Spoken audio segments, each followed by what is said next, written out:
అలాగే మీరు ఎన్నో రకాల అష్టదిగ్బంధన కార్యక్రమాలు చేస్తున్నారు. ఇందాక రుణ విమోచన అని కూడా చెప్పారు కదా, ఒకసారి మళ్ళీ ఆ రుణ విమోచనకు సంబంధించిన అష్టదిగ్బంధనం ఏ విధంగా ఉంటుంది, అసలు ఎవరు మిమ్మల్ని సంప్రదించాలి, ఎలా అపాయింట్మెంట్స్ బుక్ చేసుకోవాలో కూడా చెప్పండి. అంటేనమ్మా నేను దేశవ్యాప్తంగా పర్యటనలు చేస్తుంటాను వాస్తవానికమ్మా. అంటే ఢిల్లీ, బాంబే, బెంగళూరు, కలకత్తా ఇదంతా అమ్మా దాదాపు దేశవ్యాప్తంగా అమ్మా. 2 ఉభయ రాష్ట్రాల్లో అయితే నేను వెళ్ళని ప్లేస్ ఉండదు దాదాపు. అంటే కనీసం పక్క ఊరికైనా వెళ్ళి ఉంటాను అనమాట. అంత సర్వీసెస్ చేస్తూ ఉంటాను.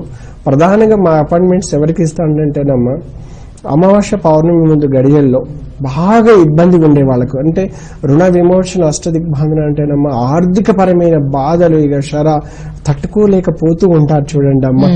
వాళ్ళకు ముందు నేను టైం ఇస్తుంటాను. ఎందుకంటే ఆర్థికం కోసం, ఒక మాట పోవడం కోసం ఏదైనా చేసుకోగలడు, ఒక్కొక్కసారి క్షణిక ఆవేశంలో ఏదైనా చేసుకోగలడు.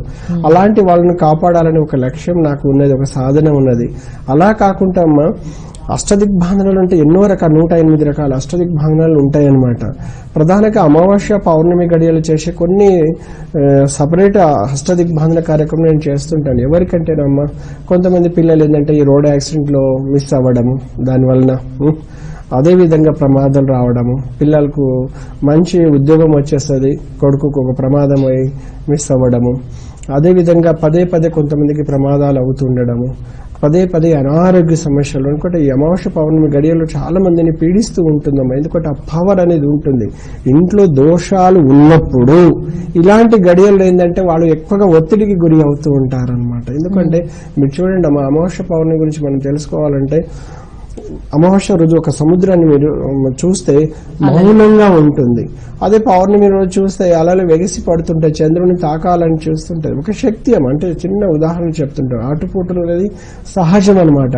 అలాగే ఈ వాస్తు శక్తులు కూడా, వాస్తు శక్తులు ఏంటంటే దుష్టశక్తితో మిళితమై ఉంటాయి అనమాట అష్టదిక్కులలో. అవి మన కుటుంబాన్ని బాగా పీడిస్తూ ఉంటాయి అనమాట. బాగా పీడిస్తూ ఉన్నప్పుడు ఏంటంటే మనం ఏం చేస్తూ ఉంటాం, దాన్ని అర్థం చేసుకోమన్నమాట.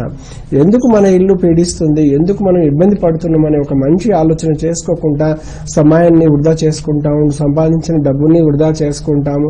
చివరికి ఒక మంచి నిపుణుని తీసుకొచ్చి సరి చేసుకోవాలనేసరికి మనకు టైం అయిపోతుంది అనమాట. అందుకేనమ్మా ఎవరో మీరు కూడా బాధపడకుండా మృత్యు బాధలు అంటే భయము, నిద్ర లేని సమస్యలు, అనారోగ్య సమస్యలతో పీడించే వాళ్ళకి ఏంటంటే రాబోయే ఏంటంటేనమ్మా రాఖీ పౌర్ణమి అండ్ పౌర్ణమి అనమాట. ఆగస్టు 10 3 రోజుల నుంచి వెరీ పవర్ఫుల్ గడియలు ఉన్నాయన్నమాట. అలాంటి గడియల్లో ఏంటిదంటే ప్రతి దోషాన్ని నివారించుకోవచ్చు. అష్టదిక్కుల్లో ఏ దోషం ఉండని అమ్మ ఆ దోషాన్ని మనం 100% నివారణ చేసుకోవచ్చు. ఎలా అంటేనమ్మా ఇప్పుడు ఉదాహరణకు కుబేర స్థానంలో సిటీ కల్చర్లో ఏంటంటే వాష్రూమ్ అంతా కుబేర స్థానంలో ఇస్తున్నారమ్మా. ఎన్నో ఇండ్లు చూస్తున్నాను, వాళ్ళకి 10 years బాగానే ఉంటారు, 5 years బాగానే ఉంటారు, దేశ విదేశాలకు ఉంటారు. కానీ ఏ దేశంలో ఉన్నా, ఏ ఖండములో ఉన్నా సొంత ఇంట్లో కుబేర స్థానంలో వాష్రూమ్స్ ఉంటే అది ఏ దేశంలో అవి పీడిస్తూనే ఉంటాయేమో. ఎందుకంటే నాకు 20 సంవత్సరాల నా సర్వీస్లో నేను ఎంతో మంది చూశానమాట. నాకు ఒక మిత్రుడు ఉండే, తనకు అల్లుడు ఒక డివిజనల్ ఇంజనీర్ అమ్మ, మంచి ఇంజనీరు. కానీ ఆయన ప్లాట్ లో ఉత్తరంలో ఏంటిది వాష్ ఏరియా వచ్చింది. 3 years తర్వాత ఆయన ఏం బాధపడ్డాడు ఏంటి అన్ని నేను స్వయంగా ప్రాక్టికల్ చూశాను. ఇలా ఎంతో మందిని చూసాము, ఎన్నో ఇండ్లకు కూడా చూడడం జరిగింది. మనం ఏ ఖండంలో ఉన్నాం గొప్ప విషయం కాదు, మన ఉన్న ఇంట్లో నార్త్ ఫేస్ లో వాష్రూమ్ లేకుండా చూసుకోవడం ప్రథమ లక్ష్యం అనమాట. కానీ అపార్ట్మెంట్ కల్చర్లో ఏంటంటే 30 అంతస్తులు 20 అంతస్తులు ఉన్నప్పుడు ఏంటంటే ఒక లైన్ లో ఒక క్రమేపద్ధతిలో వెళ్ళిపోతుంటుంది. కాబట్టి అలాంటి దోషాన్ని మనం సరి చేసుకోలేము. అందుకనమ్మా ఎవరికైనా ఉత్తరం స్థానంలో ఉంటే దాన్ని ఇమ్మీడియట్లీగా అది రిమూవ్ చేసుకోవాలి, లేదంటే దానికి అష్టదిగ్బంధనతో నివారణ చేసుకుంటే మంచి సత్ఫలితాలు కూడా వస్తాయి.